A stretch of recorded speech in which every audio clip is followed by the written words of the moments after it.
வணக்கம் students. Next நம்ம பார்க்க போகிறது ரியலைசேஷன் தான் பார்க்க போகிறோம். Realise the following in direct form 2. ஓகேங்களா? ஸோ செகண்ட் டைரக்ட் ஃபார்மில் நம்ம வந்து மாற்ற போகிறோம். ஸோ இந்த மாதிரி நம்மளுக்கு ஒரு பெரிய டிஃபரன்ஷியல் ஈக்குவேஷன் கொடுத்துட்டாங்க. ஸோ இதில் நம்ம பார்க்க வேண்டியது ஹையஸ்ட் டிகிரி என்னென்னு பார்க்கணும். இதில் எது ஹையஸ்ட் டிகிரி? பவர் 3 தான் அதிகமாக இருக்குது. ஓகேங்களா? ஸோ அப்போது n வேல்யூ வந்து 3 அப்படின்னு நம்மளுக்கு 3 இன்டகிரல்ஸ் தேவைன்னு அர்த்தம். இன்டகிரேட்டர்ஸ். ஓகேங்களா? So will be required. அதுக்காக நம்ம என்ன பண்ணோம்னா ஏகே வேல்யூ பிகே வேல்யூ எழுதணும். சரி, அது என்ன ஏகே வேல்யூனா இங்கே n=3 இருக்குங்களா? அப்போது A3 A2 A1 A0 கண்டுபிடிக்கணும். அதேமாரி n=3 இருக்கிறதுனால B3 B2 B1 B0 கண்டுபிடிக்கணும்.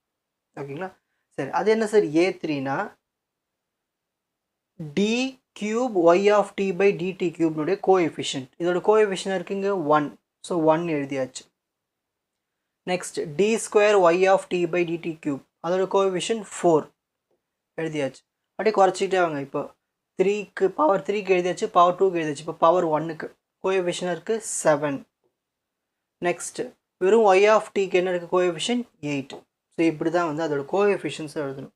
அதுக்கு நீங்கள் கொஷின் வந்து ஆர்டராக அரேஞ்ச் பண்ணிவிட்டு எழுதிட்டிங்கன்னா உங்களுக்கு ஈஸியாக இருக்கும். இங்கே ஆர்டராகவே தான் இருக்குது. ஸோ பிரச்சனை இல்லை. ஸோ ஒரு பக்கம் ஃபுல்லாக ஒய் வச்சுக்கணும், இன்னொரு பக்கம் ஃபுல்லாக எக்ஸ் வச்சுக்கணும். அதை ஞாபகம் வச்சுக்கணும். நெக்ஸ்ட்டு இப்போது இந்த பக்கம் பார்த்தோன்னா எக்ஸ் இருக்குது ஃபுல்லாகவே. இதில் வந்து டி கியூபே இல்லை. அப்போ நம்ம 0ன்னு எடுத்துக்கலாம். இங்கே டி ஸ்கொயர் இருக்குது. ஸோ 5. நெக்ஸ்ட்டு டி இருக்குது. அப்போது 4.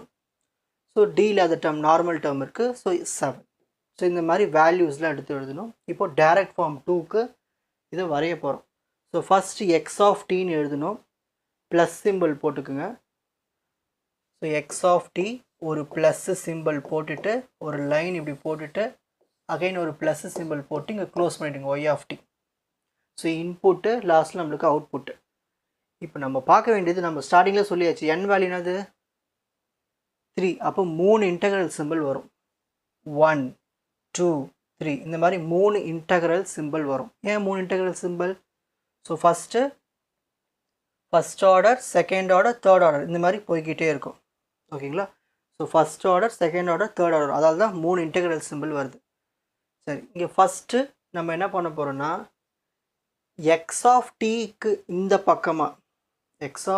இந்த பக்கமாக நம்ம என்ன பண்ண போகிறோன்னா ஏ வேல்யூஸ் எல்லாம் எழுத போகிறோம். ஓகேங்களா?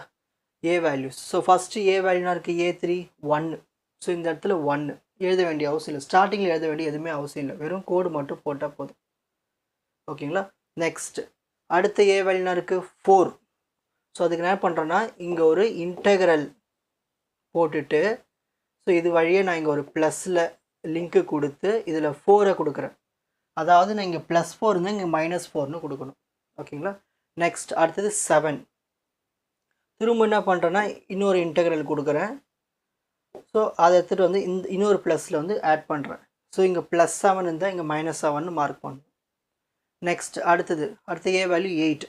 திரும்ப என்ன பண்ணுறேன்னா இன்னொரு இன்டகிரல் கொடுத்துட்டு இதுலேருந்து லிங்க் எடுத்துகிட்டு வந்து -8 நீங்கள் கொடுக்குறீங்க. +8 இருந்தால் இங்கே -8.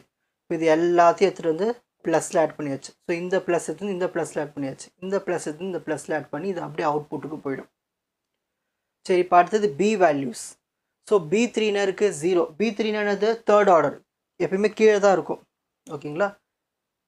அதாவது B3 தேர்ட் ஆர்டர் அப்பில் இருக்கும். ஓகேங்களா? B3. ஸோ இங்கே வந்து 0 வரும். அப்போனா 0 எடுத்துனா நம்ம இங்கே காட்ட தேவையில்லை 0ன்னு. ஓகேங்களா? ஸோ இந்த இடத்துல கேப் வரும். இதுவே நார்மல் டைரக்ட் ஃபார்ம் 1 இருந்தால் கேப் வரும்.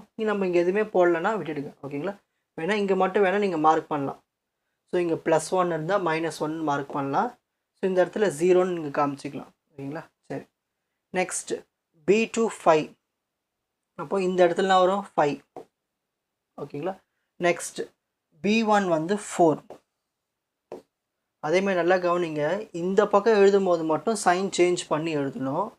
இந்த பக்கம் எழுதும் போது இங்கே என்ன இருக்கோ அப்படியே எழுதுனா போதும். அடுத்தது B1 இருக்குது 4 எழுதியாச்சு. B0 இருக்குது 7 எழுதியாச்சு. ஸோ இது எல்லாத்தையும் எடுத்துகிட்டு வந்து இந்த சம். ஸோ இதில் வர ஆன்சர் எடுத்துகிட்டு வந்து இந்த சம்.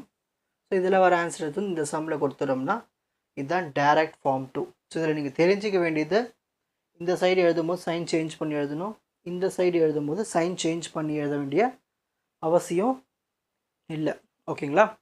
அப்படியே டைரெக்டாக எழுதுனா போதும். ஸோ இதுதான் வந்து direct form 2. Take a screenshot. Next நம்ம பார்க்க போகிறது எப்படி ஒரு டைரக்ட் ஃபார்ம் 1 ரியலைசேஷன் பண்ணுறதுன்னு பார்க்க போகிறோம். டயக்ராம் எப்படி வரைகிறதுன்னு பார்க்க போகிறோம். ஸோ நம்மளுக்கு இங்கே ஒரு டிஃபரன்ஷியல் ஈக்குவேஷன் கொடுத்துட்டாங்க. D square y of t by dt square plus 5 times dy of t by dt plus 4 times y of t is equal to dx of t by dt. So இதில் நம்ம வந்து என்ன பண்ண போகிறோன்னா, இங்கே power D square இருக்கிறதுனால நம்ம a2 a1 a0 கண்டுபிடிக்க போகிறோம், b2 b1 b0 கண்டுபிடிக்க போகிறோம். சரி, ஸோ லெஃப்ட் சைடு ஃபுல்லாக ஒய் வச்சுக்கோங்க, ரைட் ஹேண்ட் சைடு ஃபுல்லாக எக்ஸ் வச்சுக்கோங்க. ஸோ கொஷின் நார்மலாக கரெக்டாகவே தான் இருக்குது.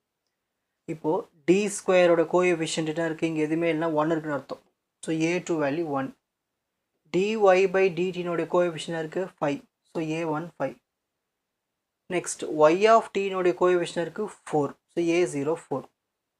நெக்ஸ்ட் அப்படியே இங்கே எக்ஸ் பக்கம் வருவோம். எக்ஸ் பக்கம் டி ஸ்கொயர் டேர்மே இல்லை, அப்போது b2 வேல்யூ 0. நெக்ஸ்ட் எக்ஸ் வெறும் டி பை டிடி டேர்ம் இருக்குது, அதோட coefficient 1. X of t term இல்லை, ஸோ b0 வேல்யூ 0. ஓகேங்களா? ஸோ இருக்கிறது இங்கே ஒரு டேர்ம் தான், ஸோ அதனால் இங்கே 1 வந்துச்சு, மற்ற எல்லாத்துக்குமே 0 வந்துருச்சு. இது வந்து ஒரு டைரக்ட் ஃபார்ம் 1 ரியலைசேஷனில் நம்மளுக்கு 2 பார்ட்ஸ் இருக்குது. ஸோ ஃபஸ்ட்டு எக்ஸ் ஆஃப் டின்னு எழுதிக்கிட்டு ஒரு ஆரோ போட்டு இங்கே ஒரு ப்ளஸ் சிம்பிள் கொடுத்துருவோம். ஓகேங்களா? ஸோ கொடுத்துட்டு நம்ம என்ன பண்ண போகிறோன்னா, ஃபஸ்ட்டு இங்கே a2 வேல்யூனா இருக்குது 1. ஸோ இந்த இடத்துல 1ன்னு மார்க் பண்ணணும். ஸோ நம்ம ஸ்டார்டிங்கில் எப்பயுமே அதை மார்க் பண்ண வேண்டிய அவசியம் இல்லை, ஸோ அப்படியே விட்டுடலாம். ஸோ 1. அடுத்து என்ன இருக்குது 5. ஸோ அடுத்த வேல்யூ 5 இருக்குது, அதெல்லாம் என்ன பண்ண போகிறோன்னா அடுத்த ஸ்டேஜ் பார்க்க போகிறோம் இல்லையா, அதனால் ஒரு இங்கே இன்டெக்ரல் ஆட் பண்ணிவிட்டு, ஸோ இது வழியாக நான் இங்கே ஒரு 5 அந்த வேல்யூ கொடுத்து இந்த ப்ளஸ்லேருந்து ஜாயின் பண்ணுறேன். ஜாயின் பண்ணி இங்கே எடுத்துகிட்டு போய் கொடுத்துட்றேன் திரும்ப. ஓகேங்களா? இப்போ அடுத்த வேல்யூ இருக்குது 4. ஸோ திரும்ப என்ன பண்ணுறேன், அடுத்த ஸ்டேஜ் போகிறேன். ஸோ எனக்கு இன்னொரு வேல்யூ 4 இருக்குது, அதனால் இங்கே ஒரு இன்டெக்ரல் ஆட் பண்ணி இது வழியாக நான் இங்கே 4 வேல்யூ கொடுத்து இந்த ப்ளஸில் போய் ஆட் பண்ணிடுறேன். ஸோ இந்த ஆன்சரும் இங்கே போயிடும், இந்த ஆன்சரும் இங்கே போயிடும். லாஸ்ட்டில் இப்போ இது எங்கே போக போகுதுன்னு பார்க்கலாம். இப்போ அடுத்தது பி வேல்யூஸ் பார்க்கணும். b2 வேல்யூ அதாவது 0.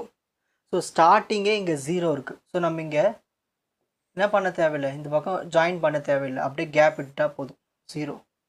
Next b1 value 1.